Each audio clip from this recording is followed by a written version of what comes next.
Hello everyone, welcome back to the channel. It's Ayush. एक और Sunday और एक और वीडियो के साथ मैं वापस आ चुका हूं। आज की इस वीडियो में मैं आपके साथ डिस्कस करूंगा कि मेरी बायो में क्या स्ट्रैटेजी रही जिसकी वजह से मेरे 346 मार्क्स आए आउट ऑफ 360।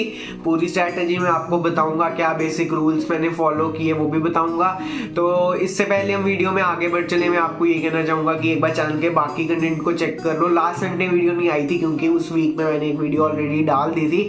तो मैं बेसिकली 1 वीडियो पर वीक के ऊपर चल रहा हूँ, और अगर किसी हफ्ते में वीडियो संडे से पहले आ जाती है तो मैं संडे को स्किप कर देता हूँ। तो इसी वजह से आपको लास्ट संडे को वीडियो नहीं मिली।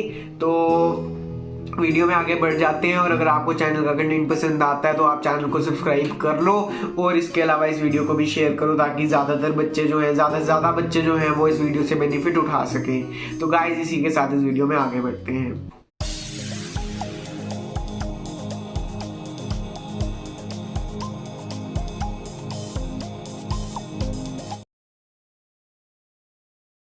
तो यहाँ पे अगर मैं बात करूँ एक बेसिक या फिर एक गोल्डन रूल जिसको मैंने थ्रू आउट अपनी प्रिपरेशन फॉलो किया, तो वो ये था कि मैंने सिर्फ एनसीईआरटी के ऊपर फोकस किया। और ऐसा नहीं है कि मैंने स्टार्टिंग से एनसीईआरटी पढ़ी, मैं आपको डिटेल में बताता हूँ।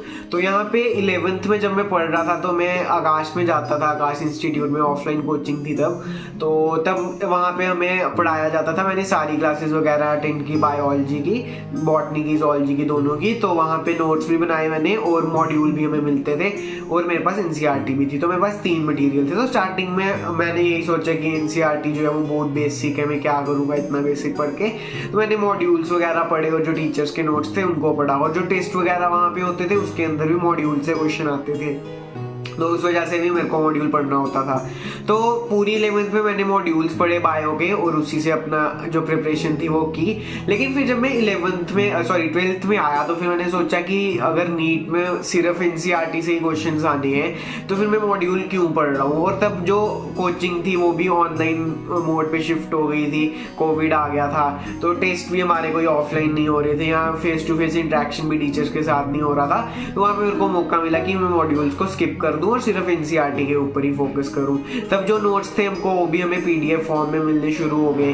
तो फिर ऐसे में खुद भी नोट्स नहीं बनाए थे, एफर्ट नहीं डाला था नोट्स बनाने में, तो लगा कि नोट्स भी उतने जरूरी नहीं है, तो सिर्फ एनसीईआरटी पढ़ते हैं। और जब 12th में मैंने पढ़ना स्टार्ट किया तो कुछ चैप्टर्स जो थे वो मैंने एक बार मॉड्यूल से पढ़े स्टार्टिंग में, पर उसके बाद जो एंड का फेज था उसमें मैंने सिर्फ एनसीईआरटी से पढ़ा। फर्स्ट टाइम रीडिंग भी मैंने एनसीईआरटी से दी। बॉटनी के जो लास्ट के चैप्टर्स थे उनको, जो बायोटेक के चैप्टर्स थे उनको मैंने एक बार अपने टीचर से समझा, और उसके बाद उसको एनसीईआरटी से ही रीडिंग दी। और जो बॉटनी थी, बॉटनी में भी जो इनहेरिटेंस वाला चैप्टर था, मॉलिक्यूलर बेसिस ऑफ इनहेरिटेंस, वो, और जो दूसरा मेंटल वाला चैप्टर था, वो दोनों भी मैंने एक बार अपने टीचर से समझे थे, और उसके बाद मैंने उनको डायरेक्टली एनसीईआरटी से पढ़ा था। तो 11th में आप समझ कर सकते हो कि 11th में मैंने मॉड्यूल पढ़े और अपने टीचर के नोट्स पढ़े, वहां पे मैंने एनसीईआरटी को बिल्कुल टच नहीं किया। लेकिन 12th में जब मैं एंटर हुआ तो 12th में मैंने कुछ चैप्टर्स को अपने टीचर से समझा, लेकिन पढ़ा मैंने सिर्फ एनसीईआरटी से ही। बीच में कोई एक्सेप्शन हो सकती है, 1-2 चैप्टर मैंने मॉड्यूल से पढ़ा हो सकता है। स्टार्टिंग में फर्स्ट टाइम रीडिंग मैंने काफी चैप्टर्स को वैसे मॉड्यूल से दी थी, लेकिन फिर भी फ्रॉम द सेकेंड टाइम मैंने एनसीईआरटी ही पढ़ी। और जब मैं 12th में था और 11th रिवाइज कर रहा था तो तब भी मैंने 11th के सिर्फ एनसीईआरटी पढ़ी, तब मैंने मॉड्यूल बिल्कुल भी नहीं देखे। तो स्टार्टिंग में इनिशियली मैंने मॉड्यूल पढ़े और अपने टीचर के नोट्स पढ़े, लेकिन मैंने फिर रियलाइज किया कि इनमें तो एनसीईआरटी ही आनी है, तो एनसीईआरटी ही आपको पढ़नी चाहिए। और अब यहाँ पे आप क्या सीख सकते हो इस बात से, तो वो ये है कि आपको मेरे हिसाब से सिर्फ एनसीईआरटी ही पढ़नी चाहिए। आप एक बार एक फर्स्ट रीडिंग देकर देखो, अगर आपको एनसीईआरटी से समझ आ रहा है तो ठीक है, अगर आपको समझ नहीं आ रहा है फिर आप किसी और बुक को तो मैं रिकमेंड नहीं करूंगा, क्योंकि बुक्स में रिफ्रेशर्स में काफी ज्यादा दिया होता है। आप अपने कोचिंग के मॉड्यूल या अपने टीचर के नोट्स को पढ़ सकते हो, यूट्यूब पे कोई लेक्चर वगैरह देख सकते हो, लेकिन वहां पे भी ऐसा देखो जिसके अंदर कोई बहुत ज्यादा चीजें नहीं बताई हो, तो वैसा वाला आप लेक्चर वगैरह देख सकते हो। उसके बाद सेकेंड टाइम से सिर्फ एनसीईआरटी को ही फॉलो करो, और मैंने सिर्फ एनसीईआरटी को ही फॉलो किया था। और नीट में 1 या 2 क्वेश्चन मेरे हिसाब से बाहर से भी आ गए थे, लेकिन आप मतलब खुद सोचो ना, 100 क्वेश्चन है तो उसमें से अगर 98 या 99 क्वेश्चन अगर एनसीईआरटी से आ रहे हैं तो आपको सिर्फ एनसीईआरटी पढ़नी चाहिए। वो एक क्वेश्चन कहीं से भी आ सकता है, अगर आप कोई और बुक पढ़ रहे हो तो वो गारंटी नहीं है कि उसी बुक से आएगा, तो वो कहीं से भी आ सकता है। तो वो भी वैसे मेरा ठीक ही हो गया था। तो उस वजह से मतलब मैं ये कहना चाहूंगा आपको कि आप सिर्फ एनसीईआरटी पढ़ो, तो यही मैं आपको कहना चाहूंगा। यहाँ पे आगे मैं बात करना चाहूंगा क्वेश्चन प्रैक्टिस की, कि बायो में मैंने कितने क्वेश्चंस प्रैक्टिस किए। तो बायो में देखो मैंने 11th में क्वेश्चन प्रैक्टिस किए थे, वो अपने मॉड्यूल से ही प्रैक्टिस किए थे, प्रीवियस ईयर और भी उसके अंदर क्वेश्चंस वगैरह होते थे वो मैंने प्रैक्टिस कर लिए थे। लेकिन जब मैं 12th में आया मुझे फिर से लगा कि यार क्वेश्चन तो एनसीईआरटी से ही आने हैं, तो मेरे को एनसीईआरटी से ही जो क्वेश्चन एनसीईआरटी ओरिएंटेड हो, एनसीईआरटी से ही निकले हो, वही क्वेश्चन मेरे को प्रैक्टिस करने चाहिए। तो उसके लिए मैंने एक बुक भी ली थी NCERT at your finger tips, मैंने आपको अपनी बुक्स वाली वीडियो में भी दिखाई थी। बाय द वे अगर आपने बुक्स वाली वीडियो नहीं देखा तो आप एक बार उसको चेक कर लो, वो भी काफी इंटरेस्टिंग वीडियो है। लेकिन फिलहाल अगर मैं बात करूं तो फिर मैंने मतलब उस बुक को खरीदा जरूर था, लेकिन उस बुक को मैंने उतना ज्यादा नहीं पढ़ा था। उससे मैंने मतलब कुछ 11th के कुछ चैप्टर्स प्रैक्टिस किए थे, लेकिन उसके बाद मुझे यही लगने लगा कि जितनी देर में मैं क्वेश्चन प्रैक्टिस कर रहा हूँ उतनी देर में अगर मैं उसी चैप्टर को फिर से रीडिंग दे दूं तो वो मेरे लिए ज्यादा बेटर रहेगा। अब ये देखो, ये मैं एक बहुत इंपॉर्टेंट चीज आपको बताने वाला हूँ कि क्वेश्चन प्रैक्टिस खास करके बायो में आपको खुद जज करनी पड़ेगी। अगर तो आप एक चैप्टर को पढ़ रहे हो और उसका कोई मॉक टेस्ट दे रहे हो, आपसे मॉक टेस्ट में क्वेश्चन बन रहे हैं, तो फिर ठीक है, फिर आप बार बार बुक पढ़ सकते हो। लेकिन अगर आपके साथ ऐसा हो रहा है कि आप बुक पढ़ रहे हो, आपसे क्वेश्चन उतने अच्छे से नहीं बन पा रहे हैं, तो आप पहले क्वेश्चन प्रैक्टिस कर लो ढेर सारी, उसके बाद फिर मॉक टेस्ट दो। तो ये आपके ऊपर पूरी तरह से डिपेंड करता है। मेरा एक फ्रेंड भी मेरे साथ था, उसको भी मैं आने वाली वीडियोज में और उसके बारे में बताऊंगा, तो उसने भी मेरी काफी हेल्प की थी और उसी ने मेरे को कहा था कि आप मतलब एनसीईआरटी को ही बार बार पढ़ो और उसको क्वेश्चन प्रैक्टिस की उतनी जरूरत नहीं है। तो हम दोनों को यही लगा कि क्वेश्चन प्रैक्टिस जो है वो उतनी ज्यादा जरूरी नहीं है बायो में, तो हम दोनों ने ही क्वेश्चन प्रैक्टिस नहीं की थी।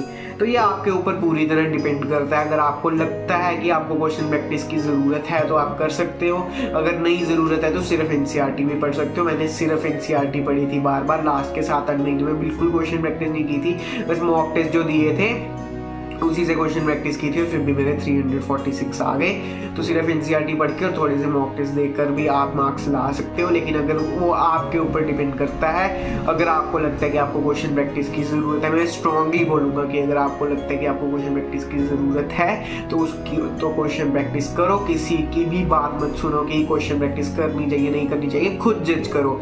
और नीट बेसिकली खुद जज करके ही पढ़ने की चीज है। आपको काफी जगह पे चीजें स्किप करनी पड़ती हैं, काफी एक्स्ट्रा चीजें कुछ बीच में करनी पड़ती हैं, अलग करना पड़ता है बाकी बच्चों से, तो आपको खुद जज करना पड़ता है। तो यही मैं कहूंगा कि खुद आप एक बार जज कर लो। अगर आपको लगता है क्वेश्चन प्रैक्टिस की जरूरत है तो कर लो, नहीं जरूरत है तो सिर्फ एनसीईआरटी भी पढ़ सकते हो।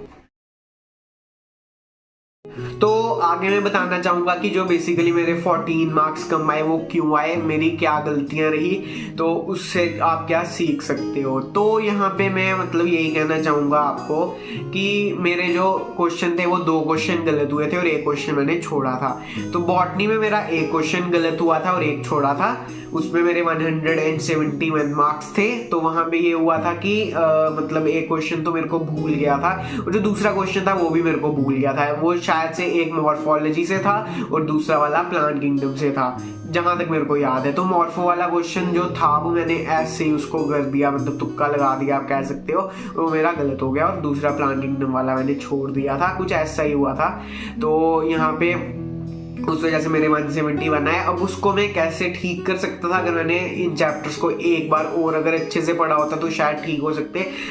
और यहाँ पे जो ज़ूलॉजी की बात है, ज़ूलॉजी मेरे 175 थे, वहाँ पे 1 क्वेश्चन गलत हुआ था। वो क्वेश्चन जो था वो रेस्पिरेशन चैप्टर का था, बहुत ईजी क्वेश्चन था, उसमें मैंने सिली मिस्टेक कर दी। तो सिली मिस्टेक से अवॉइड करो, यही मैं कहना चाहूँगा। अगर सिली मिस्टेक नहीं की होती तो 180 आउट ऑफ 180 मेरे ज़ूलॉजी में हो सकते थे, पर वहाँ पे सिली मिस्टेक हो गई तो वहाँ पे मेरे मार्क्स डिडक्ट हो गए। तो यही मैं कहना चाहूँगा अपनी मिस्टेक्स के बारे में कि अपने जो चैप्टर्स हैं वीक चैप्टर्स उनको अच्छे से पढ़ो और सिली मिस्टेक्स को अवॉइड करो फाइनल पेपर में। एक्स्ट्रा टिप की अगर मैं बात करूं तो मैं यही कहना चाहूंगा कि जो डायग्राम्स होती हैं एनसीईआरटी के अंदर उनको एक बार अच्छे से पढ़ो। मैंने ऐसा किया था कि मैं जब चैप्टर पढ़ रहा होता था तो डायग्राम्स को स्किप कर देता था और फिर उसके बाद एंड में सारी डायग्राम्स एक साथ देख लेता था। आपको जैसे सूटेबल लगे, अगर आप चैप्टर के साथ साथ डायग्राम देखना चाहते हो तब भी देख सकते हो, बाद में भी देख सकते हो, क्योंकि डायग्राम से डायरेक्टली क्वेश्चन आ जाते हैं 2-3। तो अगर आप सारी डायग्राम्स को एक चैप्टर की तरह लेकर चलोगे तो वो काफी वेटेज वाला है, मतलब जो डायग्राम्स का सेक्शन है वो काफी वेटेज वाला वाला होता है, तो उस वजह से आप डायग्राम जो है उनको भी एक बार अलग से टाइम दो। अगर आप चैप्टर के साथ भी देख रहे हो तो भी मैं कहूँगा कि एक बार आप अलग से भी देखो डायग्राम को, जिसके अंदर आप, क्योंकि ऐसा होता है जब आप रीड कर रहे होते हो तो डायग्राम पे उतना फोकस नहीं जाता है, तो आप जब खाली मतलब फ्री बैठे हो तब भी डायग्राम देख सकते हो, कुछ और नहीं कर रहे हो तो एक टाइम जो है वो स्पेशली डायग्राम्स को डिवोट करो और उसमें सिर्फ डायग्राम देखो, वो काफ़ी हेल्पफुल रहेंगे। अगर कोई 2-3 क्वेश्चन आ जाते हैं डायग्राम से डायरेक्टली तो वो आपके लिए काफ़ी हेल्पफुल रहेंगे, और कुछ हिडन चीज़ें भी डायग्राम्स के अंदर होती है वो भी अगर आपको पता चलती है तो काफ़ी सही रहेगा। तो फिलहाल आज की वीडियो में बस इतना ही। आई होप आपको ये वीडियो पसंद आई होगी। अगर आप चैनल पर नए हो तो चैनल को सब्सक्राइब कर लो, और इसी के अलावा इस वीडियो को शेयर करो अपने दोस्तों के साथ, ताकि उन्हें भी पता चले कि बायो में मैंने कैसे स्कोर किया 346। आपकी जो भी राय हो, जो भी क्वेश्चन हो, वो आप कमेंट सेक्शन में फ्रीली पूछ सकते हो या कोई कुछ भी सजेस्ट कर सकते हो। इसी के साथ गाइस, पीस आउट।